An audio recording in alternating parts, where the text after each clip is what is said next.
안녕하세요. 유리입니다. 반갑습니다. 저희가 지난 시간에 서비스 객체를 어노테이션을 이용해서 객체화하는 방법을 간단히 봤는데요. 오늘은 컨트롤러를 객체화하는 작업을 해보도록 하겠습니다. 자, 지난 시간에 다뤘던 예제에서 이어서 이번에는 그 스프링 컨텍스트에서 서블릿이라고 하는 걸 한번 열어볼까요?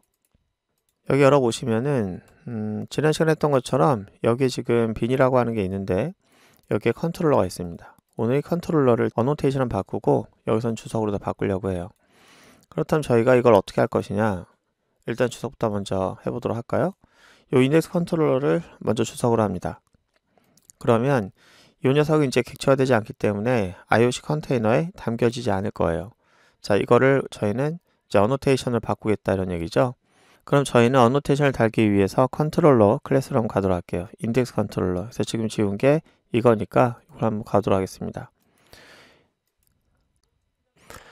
자, 여기 와서 저희가 여기다가 어노테이션만 살짝 달겠습니다.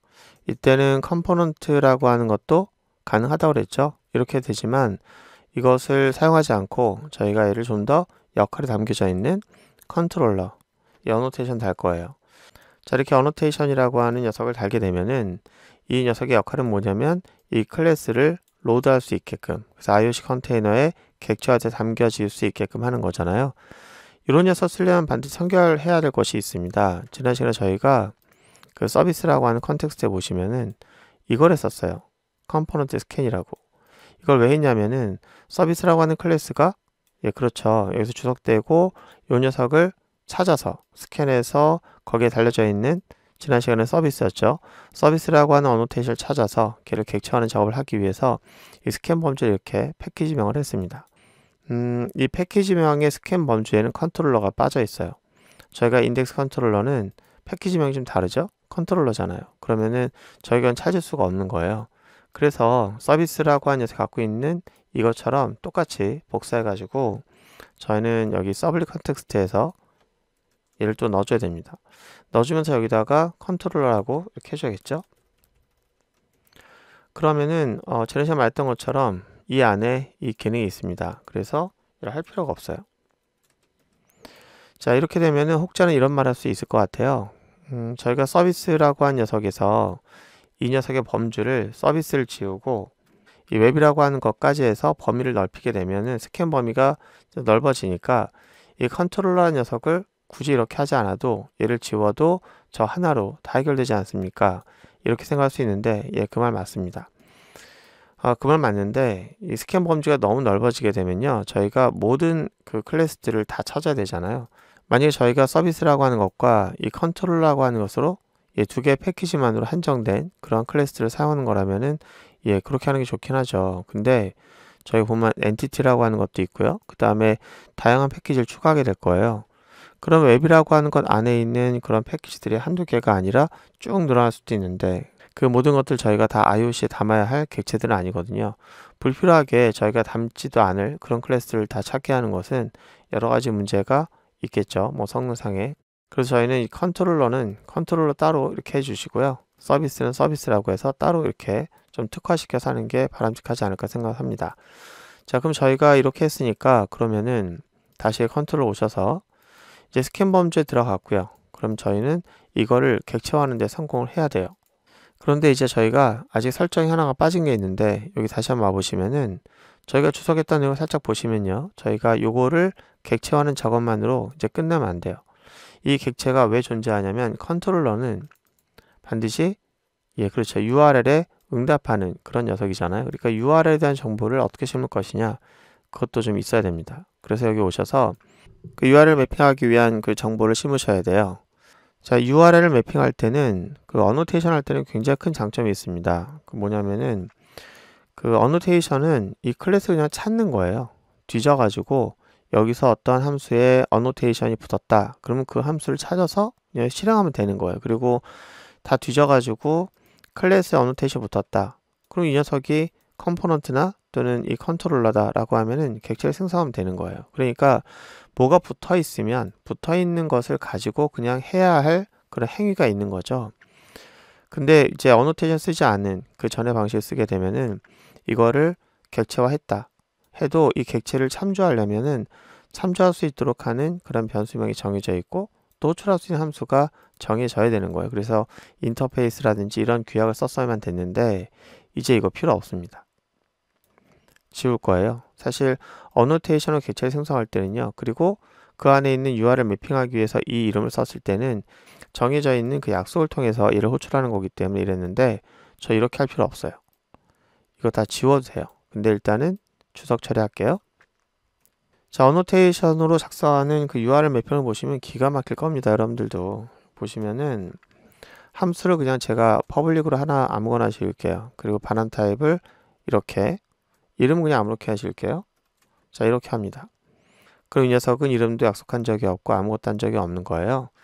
그냥 앞에다가 여기다 골뱅이 붙이고 URL에 이제 반응할 수 있도록 리퀘스트, 매핑 이렇게 하는 겁니다. 그리고 여기다가 인덱스라고 하는 걸 써주면 되는 거죠. 이렇게 인덱스와 관련된 URL 매핑을 해주면 이것 때문에 얘가 객체화되고 그 다음에 이렇게 매핑된 함수가 내 마음대로 이렇게 할 수 있는 거예요. 신기하죠? 이게 정말 될까? 일단 얘가 이제 빨간 줄이 거졌는데요. 조금 아까는 이 녀석이 임플리먼트 하고 있는 컨트롤러 때문에 이게 자동 임포트가 안 됐는데 여기서 보시면은 이 MVC의 컨트롤러 있잖아요. 이거 지우셔야 돼요. 지워야 되는데 사실 이거 다 필요 없습니다. 지워야 되는데 저희가 한 번에 하는 방법이 컨트롤 시프트 영문자 O 이렇게 누르면 한 번에 정리가 되죠. 그런데 이 녀석은 정리가 안 되고 있어야 때문에 그래서 이거는 저희가 직접 지워야 되겠습니다. 그리고 다시 컨트롤 시프트 O 이렇게 누르시면은 깔끔하게 이제 정리가 되고요. 이 컨트롤러는 어노테이션을 위한 그런 패키지로서 이제 다시 임포트가 됐습니다. 자, 그럼 저희가 이렇게 그 컨트롤러라고 하는 어노테이션과 그 다음 매핑만 가지고 저희가 지금 아무렇게나 만든 그런 이름을 갖고 있는 함수가 정말 실행될 것이냐, 이게 제대로 정말 실행되는지 알아보기 위해서 여기다 코드를 한번 출력해 볼게요. 이렇게 자, 이렇게 하고 저희가 만약에 정말 인덱스라고 하는 것을 URL 요청했을 경우에 얘가 실행된다고 하면은 얘가 콘솔을 찍히겠죠. 그리고 저희가 뭐 뷰를 위한 정보라든지 뭐 그런 것들이 없기 때문에 아마 화면은 아무것도 안 나와야 될 거예요. 실행되는지 알아보기 간단하게 저희가 실행해 보도록 할게요. 예, 상호사 에러가 나는데요. 저희가 이거는 분명히 실행되는데 상호사 에러 나는 이유는 여러분들이 한 가지 설정을 뺐기 때문에 그래요. 이걸 꼭 잊어먹지 마시고 여기 저희가 그 서블릿 컨텍스트라고 하는 걸 열어서 맨 밑으로 갈게요. 여기에다가 하나 설정을 해야 돼요. MVC 땡 쓰고 여기서 annotation driven 이라고 하는 태그 하나를 넣어야 됩니다. 요 녀석이 하는 역할은 무엇입니까? 그러면은 이거예요. 이 컨트롤러라고 하는 녀석은요, 그냥 컴포넌트와 같은 역할을 해요. 그래서 이 녀석을 이제 메모리에 올리는 작업을 하죠. 메모리에 올리는 작업은 기존에 우리가 했던 이걸로 충분해요. 근데 이제 메모리에 올린 다음에 그 다음에 될 것이 이 매핑이잖아요. 매핑은 반드시 이걸로 해야 됩니다. 이게 사용자 요청을 수반할 수 있도록 하는 그런 역할을 하는 녀석이에요. 그래서 저희가 이걸 역할을 해주는 거죠. 만약에 그 녀석이 설정 안 돼 있다면 이게 제 역할을 하지 못하기 때문에 이제 에러가 나는 거예요.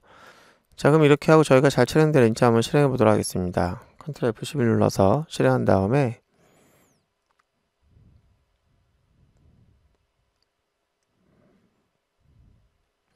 자, 지금 페이지가 나왔죠. 그리고 이 콘솔을 보시면은 여기서 출력하려고 했던 ASD 뭐 이런 것들이 이제 출력되는 걸 볼 수 있습니다. 와, 이게 출력되는구나. 이거 한 줄로 모든 게 끝나네요. 근데 더욱더 놀라운 것은 저희가 이렇게 뷰 정보를 전달하지 않았어요. 보이드고 그냥 여기다 아무것도 안 했습니다. 근데 이 URL 가지고 리졸빙을 하고 있어요. 그래서 이 페이지가 나온 거는 이제 저희가 타일즈로 만들었기 때문에 이거 이제 컨텐츠만 나온 건데요. 헤더 없고 푸터 없고 그냥 컨텐츠만 나온 건데 보시면은 이게 저절로 찾게 되는 거예요. 이 이름의 리소스를. 그래서 만약 저희가 이거를 그냥 이렇게 했다고 합시다. AAA 이렇게 한번 실행해 볼게요. 이걸 다시 여기서 서버 재시작됐으니까 그냥 여기 위에 가서 AA라고 한번 쳐볼게요. AAA 그러면 리소스 찾을 수 없다라고 하면서 여기 보시면은 요걸 찾네요. 그러니까 저는 분명히 이제 리턴할 때 보이드를 했어요. 아무 설정도 안 했습니다. 근데 요 URL을 기반으로 해서 이렇게 찾는 거예요. 그러니까 만약에 저희 같은 경우에는 인덱스였기 때문에 인덱스 하니까 index.jsp를 찾는 거죠. 이거 뭘로 찾았을까요?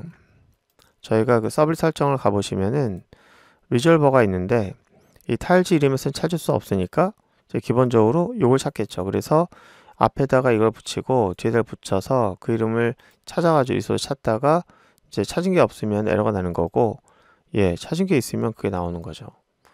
신기하죠?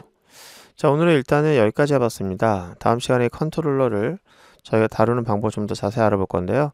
이렇게 마음대로 바꿀 수 있다는 거, 와, 대단하죠. 요즘에 우리 그 스프링에서는 다 이런 방식을 쓰고 있고요. 여러분들이 이제 이 방식으로 사용하는 것을 이제 익숙할 수 있도록 하는 게 좋을 것 같습니다. 다음 시간에는 이 컨트롤을 좀 바꾸려고 합니다. 이 컨트롤러 이름이 좀 잘못됐어요. 그 이유는 다음 시간에 알아보도록 할게요. 고생 많으셨고요. 다음 시간에 뵙도록 하겠습니다.